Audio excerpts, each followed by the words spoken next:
નમસ્કાર, હું છું આપની સાથે સંધ્યા અને હું છું આપની સાથે સિદ્ધાર્થ દોડકિયા। મહા exit poll, mega exit poll લઈને અમે આપની સામે આવ્યા છીએ અને સંધ્યા, શરૂઆત વારાણસીથી કરવી પણ જરૂરી છે આ પોલને લઈને। બિલકુલ, તો વિશ્વના સૌથી મોટા લોકશાહીનો આ પર્વ પૂર્ણ થઈ ગયો છે અને હવે મહાપરિણામની બસ ઘડીઓ ગણાઈ રહી છે। દેશની 543 લોકસભા બેઠક પર મતદાન પૂર્ણ થતાની સાથે જ 8,000 થી વધુ લોકોના ભાવિ ઈવીએમ માં સીલ થઈ ગયા છે। 7 તબક્કામાં 44 દિવસ સુધી ચાલેલી લોકસભાની ચૂંટણી શાંતિપૂર્ણ માહોલમાં પૂર્ણ થઈ ગઈ છે।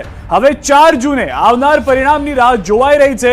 પરિણામ જાહેર થાય તે પહેલા દેશના સૌથી મોટા નેટવર્ક ન્યૂઝ 18 નેટવર્ક દ્વારા દેશનો સૌથી મોટો એક્ઝિટ પોલ કરવામાં આવ્યો છે અને દેશના 21 રાજ્ય 518 થી પણ વધુ બેઠક પર સર્વે કરવામાં આવ્યો છે અને જેમાં 1 લાખથી વધુ લોકોનો સંપર્ક કરી અને પરિણામને લઈને જનતાનો મિજાજ જાણવાનો પ્રયાસ કરવામાં આવ્યો છે। 15 ભાષામાં કરાયેલા આ મહા એક્ઝિટ પોલમાં લોકોને રૂબરૂ મળી તેમનો મત જાણ્યો, જેમાં ન્યૂઝ 18 નેટવર્કની ટીમે 21 થી વધુ રાજ્યના શહેરો અને ગામડાઓમાં 1,08,780 લોકોની જનતાની મૂળ તપાસ્યો।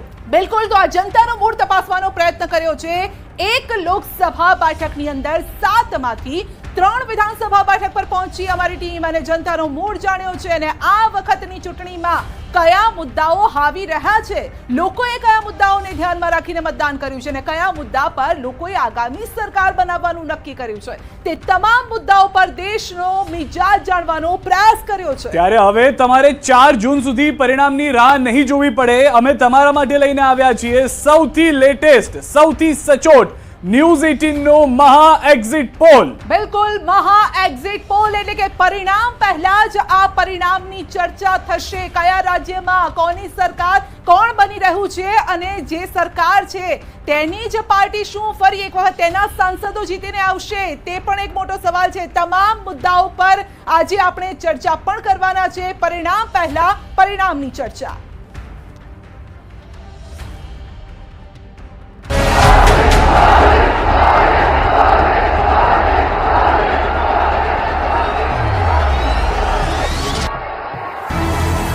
मैं देख रहा हूं कि आंधी है। एनडीए सरकार 400 पार। एक सीट के अलावा सब सीटें जीत रहे हैं। कौन सी सीट? एक लड़ाई में क्यूटो। हर साल 1 लाख रुपया, 8,500 रुपया महीने का खटाखट आता रहेगा। रायबरेली की जनता भी खटाखट भेजेगी घर। बीजेपी हो जाएगा सफाचट। उनका मंगल सूत्र पर उन लोगों की नजर है। तेरी माँ का मंगलसूत्र इस देश को कुर्बान हुआ है। अपने वोट बैंक की गुलामी करनी है तो करे, तो वहां जाके मुजरा करना है तो भी करे। पद की गरिमा रखे, पद की मर्यादा रखे। मुजरा हो रहा है, मुजरा नहीं मेरे भाई। क्या ये महिलाओं का अपमान नहीं है? जिसने खाया है उससे बाहर निकालूंगा। बीजेपी को भी नुकसान देंगे, ये हमारा वादा है। धर्म के आधार पर आरक्षण नहीं दिया जाएगा।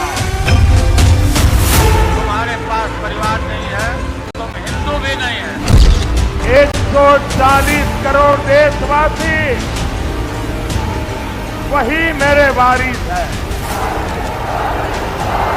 2047 के लिए काम कर रहा हूं। वो बोल रहे हैं कि 47 तक, अब 47 का शाश्वत भी रहेंगे। अरे चलो भाई, आ जाओ भाई।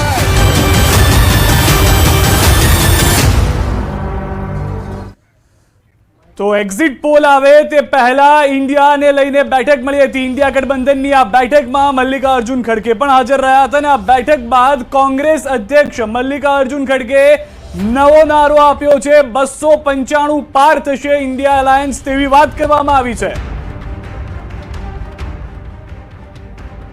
इंडिया गठबंधन कम से कम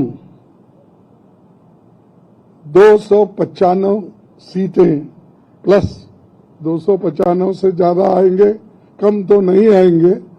ये हमने आकलन किया कि सभी हमारे नेताओं से पूछने के बाद ये एक आंकड़ा हमारे पास मिला है और इस आंकड़े में कोई बदलाव नहीं है। आने वाले एग्जिट पोल में इनकी प्रचंड हार होने वाली है और किस मुंह से वो मीडिया को फेस करे, इसलिए एग्जिट पोल की पूरी एक्सरसाइज को ही नकार रहे हैं कि एग्जिट पोल का कोई मतलब नहीं है, 4 तारीख को परिणाम आने हैं। एग्जिट पोल कई समय से चल रहा है, हर बार वो हिस्सा लेते हैं, मगर इस बार हार के कारण एक्सप्लेन न कर पाने की स्थिति में वो इसका बहिष्कार कर रहे हैं। તો 7 તબક્કાનું આ મતદાન 7મો તબક્કો પણ પૂર્ણ થઈ ગયો છે। વારાણસીમાં પણ મતદાન પૂર્ણ થઈ ચૂક્યું છે। તો વારાણસીથી ત્રીજી વાર મેદાને છે પીએમ નરેન્દ્ર મોદી અને વારાણસીમાં સરેરાશ 58%થી વધુ મતદાન થયું છે। દેશમાં લોકસભાની ચૂંટણી પૂર્ણ થઈ ગઈ છે। 7 તબક્કામાં આ ચૂંટણી યોજાઈ હતી। પીએમ મોદી સહિતના નેતાઓનું ભાવિ પણ ઈવીએમમાં સીલ થયું છે। વારાણસીની જો આપ વાત કરીએ તો પછી પ્રધાનમંત્રી નરેન્દ્ર મોદી અહીંયાથી સતત ત્રીજી વખત ચૂંટણી લડી રહ્યા છે અને જીતનો દાવો પણ એટલો જ હાઈ કરવામાં આવ્યો છે। સૌથી વધારે મહત્વની વાત સંધ્યા છે અત્યાર સુધીનો આંકડો જે મતદાનનો તે 58% વારાણસીમાં સરેરાશ મતદાન થયું હોવાની જાણકારી છે। દેશમાં લોકસભાની ચૂંટણી પૂર્ણ થઈ છે અને સૌથી વધારે મહત્વની વાત શાંતિપૂર્ણ માહોલમાં પૂર્ણ થઈ ચૂકી છે સંધ્યા। એક બે નાની મોટી જગ્યાને બાકાત કરતા કોઈ પણ જગ્યા એવી પરિસ્થિતિ નથી થઈ કે જે ભૂતકાળમાં આપણે જોતા આવ્યા છીએ। દેશની જનતાએ પણ આ વખતે લોકશાહીના મહાપર્વને તેવી રીતે વધાવી લીધો છે અને તેની સાથે બંને પાર્ટી તરફથી પોતાની જીતના દાવા અલગ અલગ બેઠકો પર અલગ અલગ બેઠકોના આંકડા સાથે। એક તરફ ઇન્ડિયા અલાયન્સ કહી રહ્યું છે 295 થી વધારે, તો તેનાથી 100 સીટ વધુ કહેવાનું છે એનડીએનું। તેઓનું કહેવું છે કે અબકી બાર 400 પાર। અને અહીંયાથી સૌથી વધારે મહત્વની વાત સંધ્યા કે જ્યાં આગળ છેલ્લો તબક્કો પૂર્ણ થયો મતદાનનો, ત્યાંથી ખુદ પ્રધાનમંત્રી ત્રીજી વખત પોતાના ભાવિનો ફેસલો જનતાના હાથમાં આપી ચૂક્યા છે। બિલકુલ, અને આ વખતે બંને પાર્ટી તરફથી કહેવામાં આવ્યું છે કે આ વખતે ચૂંટણી જનતા લડી રહી છે। જોવાનું રહેશે કે આ જનતાનો મૂડ કયા પ્રકારનો રહ્યો છે અને એ જ એક્ઝિટ પોલ, મહા એક્ઝિટ પોલ લઈને આવી રહ્યું છે न्यूज़ 18 नेटवर्क वाराणसी थी। वाराणसी से उपेंद्र हमारे साथ जुड़ गए हैं। जी उपेंद्र, आखिरकार लोकसभा चुनाव खत्म हुआ है, 7वां तबक्का भी खत्म हुआ। वाराणसी